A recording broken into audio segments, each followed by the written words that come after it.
Perkenalkan, nama saya Marsha Fiantika Aprilia. Saya berasal dari kelas 12-3 dan hari ini kita akan membahas tentang pembelahan sel. Jadi, pembelahan sel itu apa sih? Nah, kita mulai dulu dari pengertiannya ya. Pembelahan sel adalah proses penting yang memungkinkan organisme tumbuh, kemudian memperbaiki jaringan dan bereproduksi.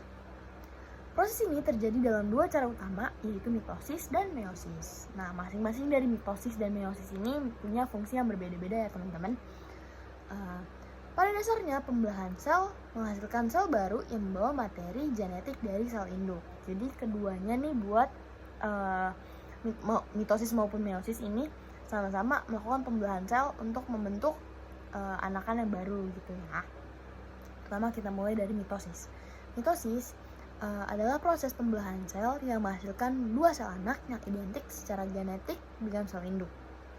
Misal nih, mitosis terjadi pada sel-sel somatik atau sel tubuh yang memungkinkan pertumbuhan, perbaikan, dan pemeliharaan jaringan dalam tubuh makhluk hidup. Setiap sel anak yang dihasilkan dari mitosis memiliki jumlah kromosom yang sama dengan sel induknya, yaitu 46 kromosom pada manusia. Jadi kalau misalnya induknya punya 46 kromosom, berarti si sel anaknya ini juga punya 46 kromosom ya teman-teman. Terus kita lanjut ke tahapan mitosis. Tahapan mitosis itu dia terjadi secara teratur.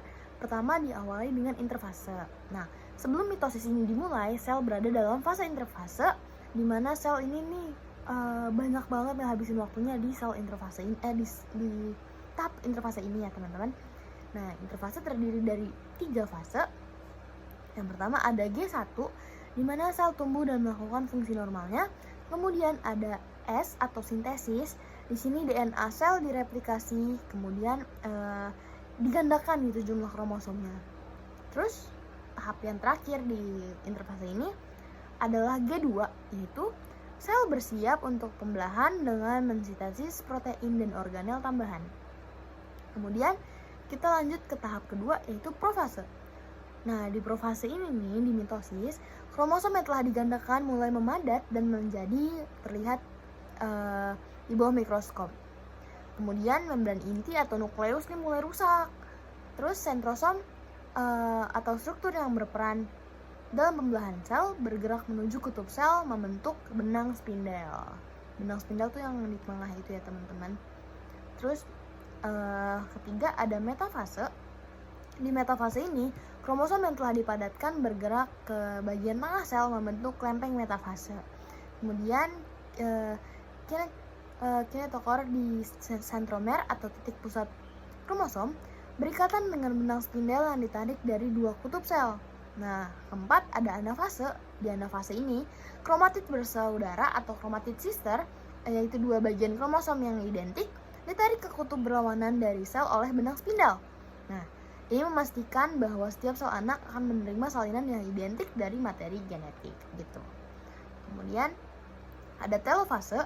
Di telofase ini kromatid mencapai kutub sel, terus sel mulai membentuk dua inti sel baru nih. Nah, membran inti sel mulai terbentuk di sekitar kumpulan kromosom di setiap kutub. Kemudian kromosom mulai mengalami dekondensasi menjadi kromatin yang lebih longgar. Terakhir ada sitokinesis. Nah, di sitokinesis ini tuh merupakan tahap akhir dari mitosis, di mana sitoplasma sel membelah menjadi dua bagian yang terpisah. Pada sel hewan, ini terjadi melalui pembelahan alur. Sedangkan pada sel tumbuhan terbentuk plat sel untuk memisahkan kedua sel anak. Hasil akhirnya adalah dua sel anak yang identik secara genetik dan masing-masing memiliki jumlah kromosom yang sama dengan sel induk. Kemudian, buat apa sih fungsi mitosis itu? Nah, kalau misalnya buat pertumbuhan nih, sel baru yang dihasilkan dari mitosis memungkinkan organisme bertambah besar. Kemudian kalau misalnya buat perbaikan, mitosis menggantikan sel yang rusak atau mati, misalnya setelah cedera gitu. Kalau misalnya buat regenerasi, mitosis di sini tuh beberapa organisme dalam meregenerasi bagian tubuh mereka melalui mitosis seperti ekor kadal atau kulit manusia yang terus-menerus diperbarui. Kemudian kita lanjut ke tahap meiosis ya. Di meiosis adalah jenis pembelahan sel yang terjadi pada sel kelamin atau gamet menghasilkan sel anak dengan setengah jumlah kromosom dari sel induknya. Meiosis menghasilkan sel-sel haploid dengan 23 kromosom pada manusia yang penting untuk reproduksi seksual. Ketika dua gamet yaitu sperma dan sel telur bersatu, mereka membentuk zigot diploid dengan jumlah kromosom penuh yaitu 46 kromosom. Terus meiosis juga berbeda nih dari mitosis dalam hal menghasilkan variasi genetik karena di meiosis ini terdapat crossover atau crossing over dan pemisahan acak kromosom homolog. Nah, kita bahas ke tahapan meiosis ya. Jadi meiosis itu terbagi menjadi dua tahapan, yaitu meiosis 1 dan meiosis 2. Nah, kita mulai dari meiosis 1 dulu. Di meiosis 1 ini ada yang namanya profase. Di profase itu kromosom mulai memadat dan menjadi terlihat. Kemudian sinapsis terjadi di mana kromosom homolog, yaitu dua kromosom yang serupa tapi berasal dari orang tua yang berbeda, berpasangan.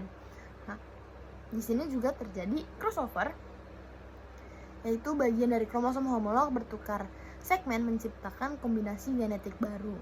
Kemudian membran inti mulai rusak dan benang spindel mulai terbentuk. Nah, kedua ada metafase 1. Pasangan kromosom homolog berbaris di lempeng metafase, kemudian benang spindel menempel pada kromosom homolog dari sisi yang berlawanan. Setelah itu, yang fase ketiga yaitu anafase 1. Di sini tuh kromosom homolog ditarik ke kutub yang berlawanan, jadi mereka tuh pergi ke kutubnya masing-masing gitu guys. Nah, chromatid sister tetap bersama nih, berbeda dengan anafase mitosis yang dimana chromatid sister itu dipisahkan gitu. Terus ada telofase 1. Di telofase 1 ini bagian akhir dari meiosis 1 ya teman-teman. Di telofase 1, membran inti terbentuk kembali di sekitar kromosom di kutub masing-masing.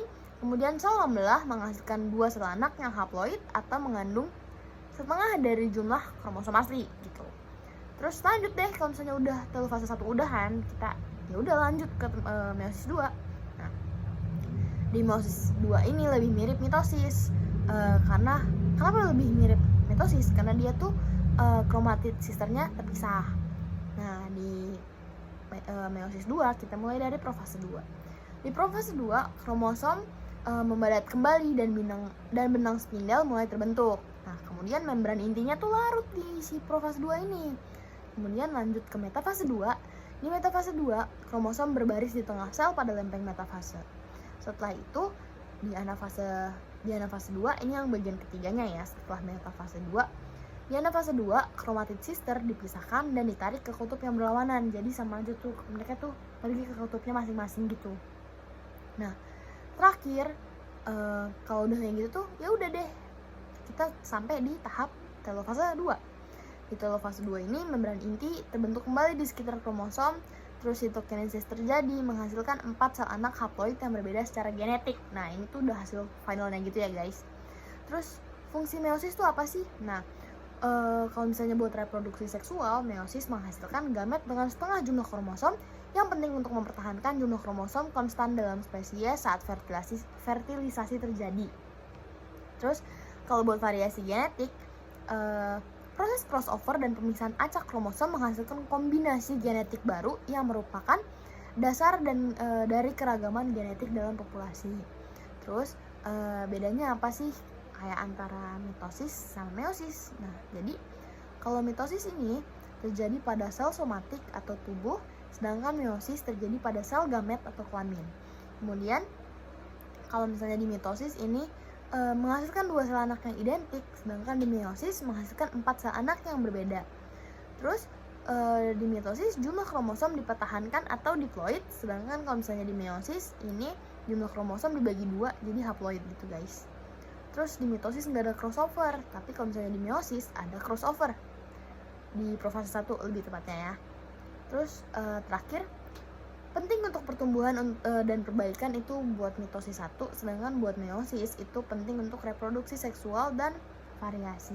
Gitu deh. Semoga penjelasannya dapat dipahami ya teman-teman.